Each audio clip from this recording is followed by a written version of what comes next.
Hey, is anybody out there? Hello, hello, hello.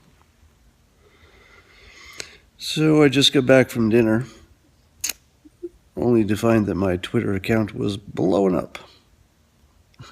Hey, Hazel. Shouldn't you be eating chili or something? Um, so how many of you watched or saw a snippet from Trump's speech where he expressed regret? Watch it live? I didn't see it live. I just saw a clip of the regret part. All right, I know you're all biased, but how many thought? Yeah, I did hear about Khan. Uh, how many of you thought that he did a good job and that expressing his regret would be meaningful in some way? Yeah, so today, if you didn't know, Trump gave a speech in which he regretted choosing the wrong words in the past, and especially if it hurt anyone personally. So this is a gigantic change from the past. And the one thing that could most humanize him most quickly. So, well, you could say it's a PR stunt, but I would say that everything all the politicians are doing is for the purpose of persuasion. So there's nothing they do that isn't for that same purpose. So the question is, who's doing it well? Now, if you're new to these periscopes or to my writing, I should remind some of you or tell the rest of you, the new people, that I've endorsed Hillary Clinton for my personal safety because I live in California and it wouldn't be safe to be associated with Trump. But more importantly, I don't agree with any of their policies, and I don't think we should have 70-year-olds running the country. So unless we see their medical records, I think it's a terrible idea to have either one of them as president. So what I write about is Trump's power of persuasion. EVA? What's that? Milfy chicks? Some of these comments make no sense.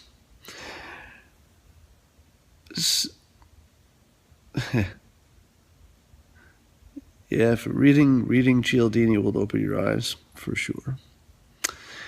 Yeah, the part I saw, so let me give you my opinion. I asked your opinion, what you thought of Trump's speech, in particular the part where he expressed regret for hurting people with his words. And my opinion was he did it really well. Now, I know a lot of people are going to say, he's a big liar, he's lying about that. But, not all lies are equal. There are lies about policies and, who said what when and who meant what and were you really insulting people. There's a million kind of lies that are just lies.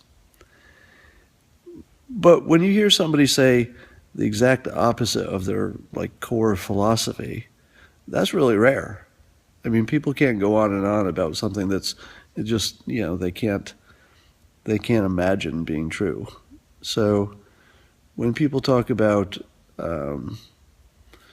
regret, for example, it's almost certain that was true because it's the sort of thing that people don't lie about. And if they do, they don't do it that well. Yeah, so people lie about little stuff.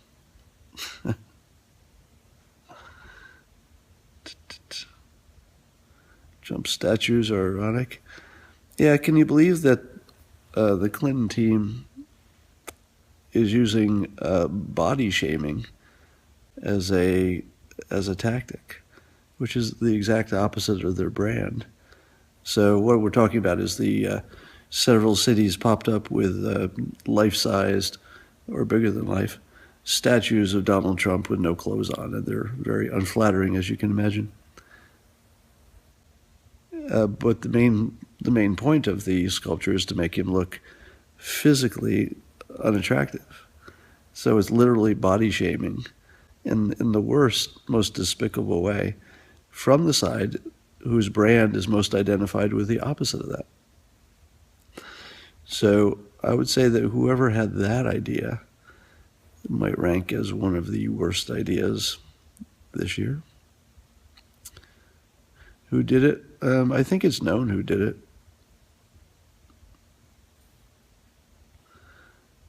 More evidence that he's taking advisors seriously. Yes, yeah, absolutely. See, the thing is with a pivot like this, or the third act, as I've been calling it in my writing, when Trump goes from mean and nasty to human, it's the sort of thing that you expect to happen closer to the end. I had prematurely called the third act in what was just a series of smaller obstacles he overcame, including winning the nomination and stumbling on that KKK question, and there were a few other big ones, which seemed bigger at the time than they seem in retrospect. But if you have 2 months to go and you're solidly down in the polls, and you're in the basement of favorability, and you've already had your convention, you've already picked your vice president, you've done all the big stuff that makes a difference, that's as big a hole as you can get. So this is a far more likely time that there would be some reversal in fortune if this were a movie, and it would be called the third act. That's the insider phrase for it.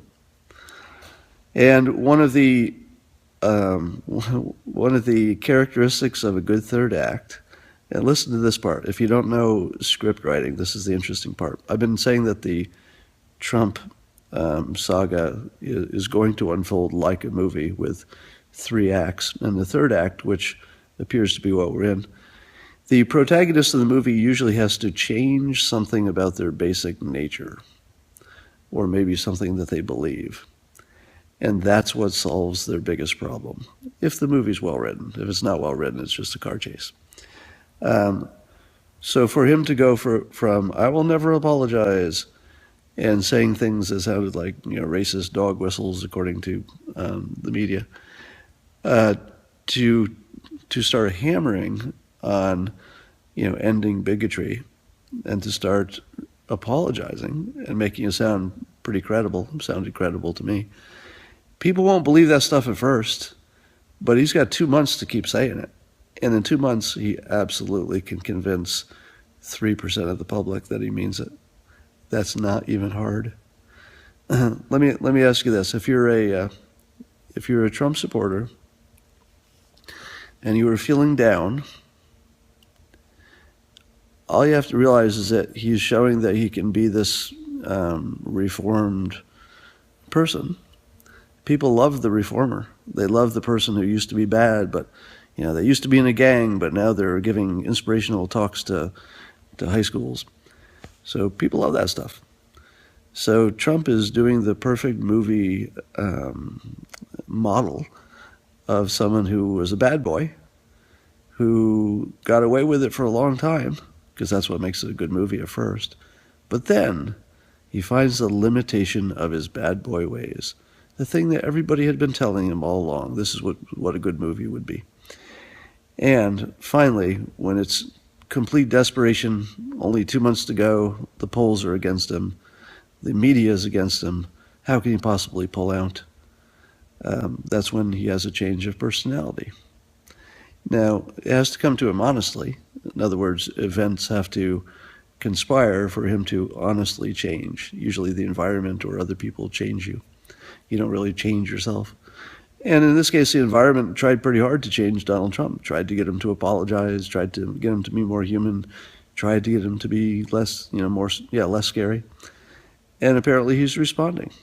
So we saw his foreign policy speech, his West Bend speech, his statement on ending bigotry and all being on Team America, and now his latest, his expression of regret for personally offending anybody.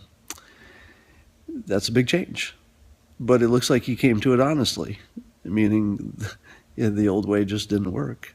And so he adopted a new way. And people have been saying all along that the private Trump is not nearly the same person as the campaign outrageous Trump. So we always wondered if he had that gear to go to. And it sure looks like he went to it. And by the way,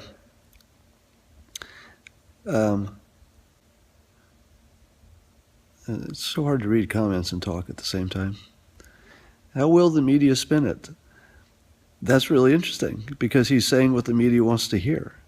He's basically co-opted Clinton's message.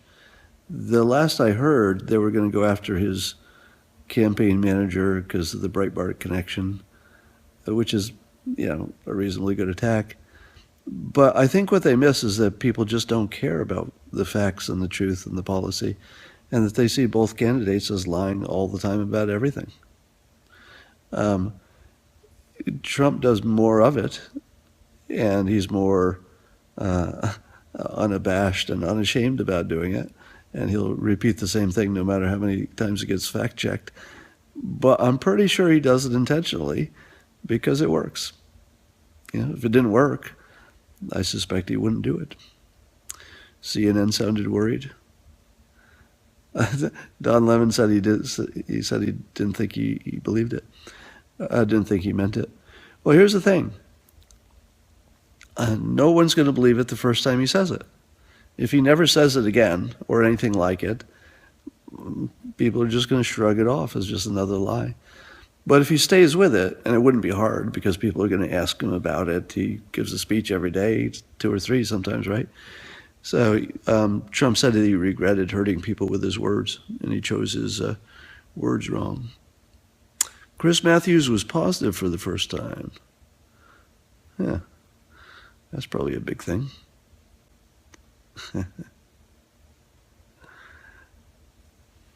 So, Ted Baxter. Countdown to Cruz on stage. You think? I don't know about that. How much time do I spend reading political news? That's a good question. I sort of dip in and out all day. People tweet stuff to me and I look at it. I check the big sites.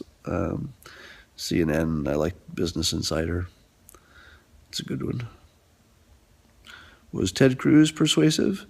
Yes, in a lawyerly way, but not in a Trump way.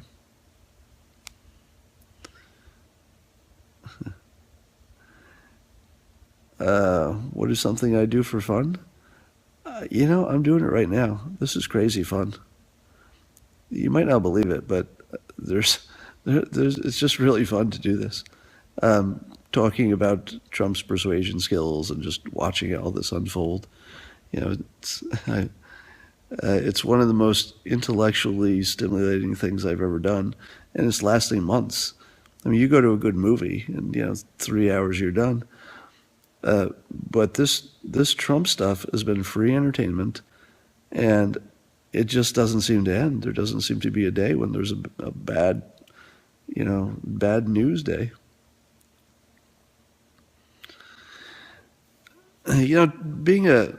Being a TV news contributor is a lot of work. I've told you all who Godzilla is. You're not paying attention. Personal ethical limits on my own use of power. Good question. The answer is yes.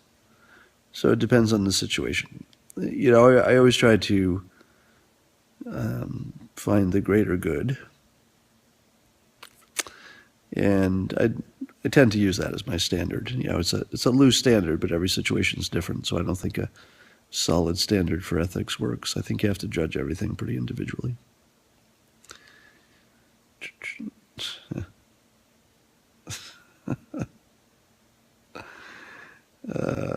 What do I talk about with Naval?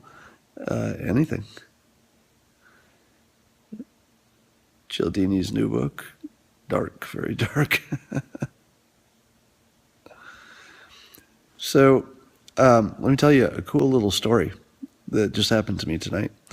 So I was down in my little main street of Pleasanton here, and there were a whole bunch of people lining the street where I was going to be sitting out on a sidewalk table at a restaurant.